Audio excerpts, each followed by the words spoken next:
बिस्मिल्लाहिर्रहमानिर्रहीम, अस्सलाम वालेकुम। आप देख रहे हैं मुझे मेरे YouTube चैनल पर और मैं मुज़म्मिल अवान हूँ। नवाज शरीफ को वतन वापसी से कबल ये बात बताई जा रही है कि जी आप अगर पाकिस्तान जाएंगे तो आपका हाल मोहतरमा शहीद बेनज़ीर भुट्टो वाला होगा। और नवाज शरीफ साहब को वो वक्त याद करवाया जा रहा है कि जी आपको चूँकि पाकिस्तान के अंदर बड़े सिक्योरिटी थ्रेट्स हैं, आपने पाकिस्तान आना है, एयरपोर्ट पर तशरीफ़ लाना है और एयरपोर्ट से आपने जुलूस की सूरत में जलसागाह पहुंचना है, तो आपको सिक्योरिटी थ्रेट्स होंगे। आप इतनी आसानी से इस मामले को इतना सादा या इतना आसान न लें। आपको सिक्योरिटी थ्रेट्स हैं, आपको पाकिस्तान में अपने आप को बहरहाल सेफ तो करना है, ज़हरी बात है। आपको याद है ना कि जब 2007 में लियाकत बाग रावलपिंडी में मोहतरमा शहीद बेनज़ीर भुट्टो साहिबा खिताब कर रही थी तो उन पर खुदकुश हमला हुआ और उसी खुदकुश हमले में वो शहीद हो गई। उनके इधर बाबर अवान भी थे, चौधरी अब्दुल मजीद साहब भी खड़े हुए थे, साबिक वज़ीर-ए-आज़म यूसुफ रज़ा गिलानी थे, राजा परवेज़ अशरफ थे, सैयद खुर्शीद शाह थे, नवाब यूसुफ तालपुर साहब थे, एतज़ाज़ हसन साहब थे, ज़ुमरत खान साहब थे, नाहिद खान साहिबा उनके शोहर थे, बाबर अवान साहब थे। तो सर सारे लोग उनके साथ थे मोहतरमा के साथ।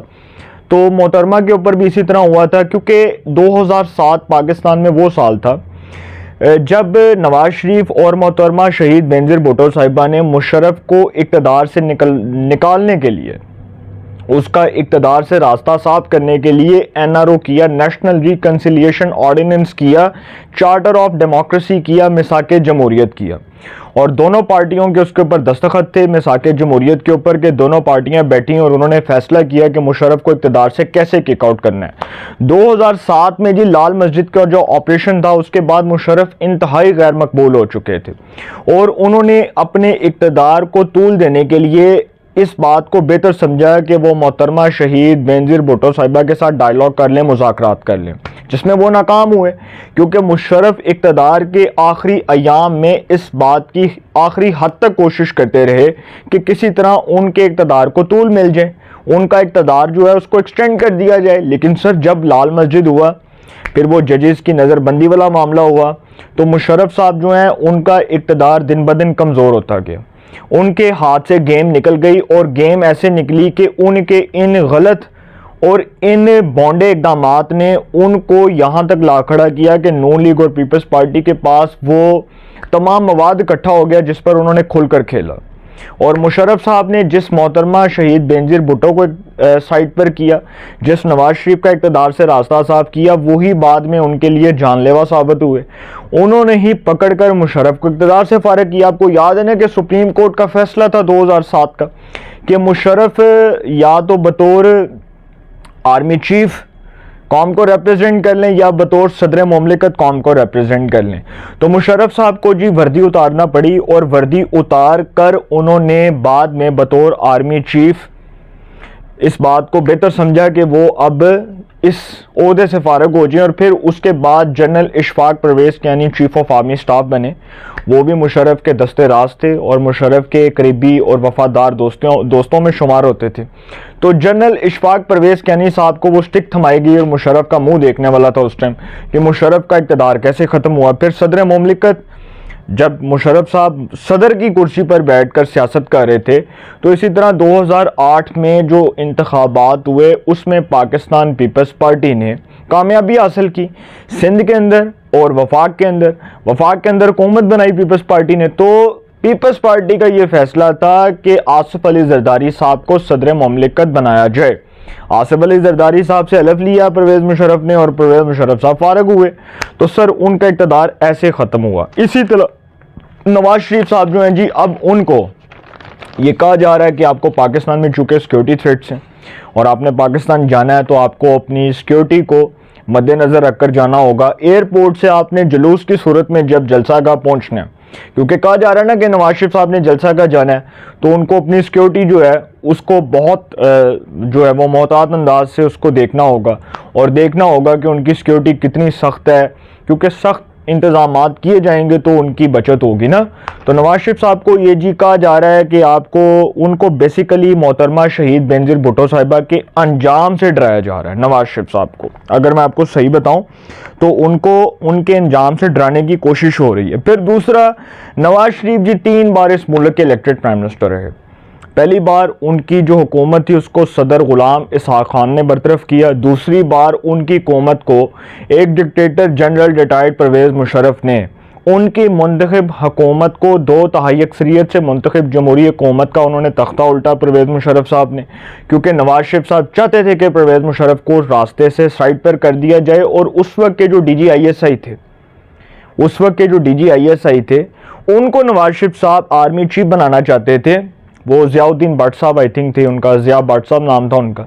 तो उनको नवाज शरीफ साहब जो है वो DGISI साहब को वो आर्मी चीफ बनाना चाहते थे। तो मुशर्रफ साहब जो है उन्होंने इक़्तिदार पर गैर जमहूरी तरीके से कब्ज़ा किया और काबज़ हुए। और फिर वो पाकिस्तान के जो है वो TV चैनल सरकारी TV के ऊपर, PTV के ऊपर, और जिस तरह से वो देखा आपने मुसल्लह जत्थों की सूरत में वो कब्ज़ा हो रहा था। और परवेज़ मुशर्रफ ने 12 अक्टूबर 1999 को नवाज शरीफ की 2/3 अक्सरियत से मुंतखब जमहूरी हुकूमत का तख्ता उल्टा और उसके बाद वो गैर जमहूरी तरीके से इक़्तिदार पर काबज़ हुआ। और मुशर्रफ 10 साल 11 साल मुल्क पर काबिज रहा।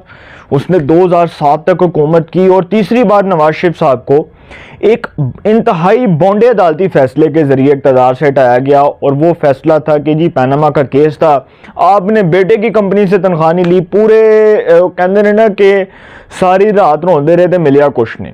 वो वाला साहब था कि जी अदालती फैसला आप समझ लें कि इतना मजाक बना उस फैसले का कि नवाज शरीफ साहब को आपने निकाला बेटे की कंपनी से तनख्वाह ना लेने पर, केस आपने चलाया पनामा का केस चलाया, लेकिन उसको निकाला आपने उस चीज़ के ऊपर। और वो उस फैसले की कोई नज़ीर ही नहीं मिलती थी उसको। तीसरी बार जी सुप्रीम कोर्ट के 5 रुकनी बेंच ने उसको पकड़ के पनामा के केस में फारिग कर दिया। मैं अदालती फैसले की रिस्पेक्ट करता हूँ, लेकिन मेरे उस अदालती फैसले पर ता क़यामत तहफ़्फ़ुज़ात रहेंगे कि आपने गिलानी और नवाज शरीफ के साथ जो ज़्यादती की, इसका जवाब सुप्रीम कोर्ट ऑफ पाकिस्तान को बतौर इदारा देना पड़ेगा। अगर नहीं देंगे तो सर जस्टिस कादी फायज़ ईसा साहब भी उन लोगों को कानून के कटहरे में खड़ा कर देंगे जिन लोगों ने इस मुल्क का ये हाल किया, जिनके अदालती फैसलों से पाकिस्तान में आमरीत मुसल्लत हुई। इफ्तिखार चौधरी, साकिब निसार, आसिफ सईद खोसा, उमर अताब बंदयाल, गुलजार, तो फिर मैं किस किस का नाम लूँ। तो इसी तरह सर ये जो नवाज शरीफ साहब हैं अब वो पाकिस्तान आ रहे हैं और उन्होंने पहली शर्त ये रख दी है कि जब वो पाकिस्तान आएंगे तो पाकिस्तान आकर वो करेंगे सियासी खड़ाक। बयानिया उनका वही होगा। ये जो अब बातें हो रही हैं कि जी वो बयानिए से मुकर गए हैं या खाइफ हो गए हैं, तो सर इतना आसान नहीं है। नवाज शरीफ साहब इसीलिए शायद 3 बार हुकूमत नहीं पूरी कर सके, मुद्दत पूरी नहीं कर सके, क्योंकि वो अपने असूली मौक़िफ़ पर समझौता नहीं करते। और मैं समझता हूँ कि वो इंसान जो अपने मौक़िफ़ पर, जो अपने असूल पर, जो अपने नज़रिए पर कॉम्प्रोमाइज़ नहीं करता, उससे बहादुर इंसान कोई नहीं है। मैं नवाज शरीफ साहब की पार्टी का कोई स्पोक्स पर्सन तो नहीं हूँ, लेकिन मैं एक चीज़ उनको इस बात पर अप्रिशिएट करूँगा कि उन्होंने हमेशा पाकिस्तान में रहकर, जब तक वो वज़ीर-ए-आज़म रहे, उन्होंने इदारों को उनके हदूद में रखा, लिमिट्स में रखा। बहुत अच्छी बात है यार, इंडिया के अंदर अगर आर्मी चीफ जो है वो वज़ीर-ए-आज़म के सामने ऐसे बैठता है तो दैट्स ग्रेट, बहुत अच्छी बात है, दैट्स गुड। बहुत अच्छा है ये कि एक आर्मी चीफ जो है उसके इख्तियारात उस तक महदूद हैं, उसके इख्तियारात जो हैं वो पार्लिमान की हद तक महदूद नहीं है, और होने भी नहीं चाहिए कि आपके पास इख्तियार होना चाहिए बतौर चीफ एग्जीक्यूटिव वज़ीर-ए-आज़म के पास कि वो तमाम फैसलों में आज़ाद हो, इंडिपेंडेंट हो। यही तो रोला था कि नवाज शरीफ साहब को क्यों उठाया।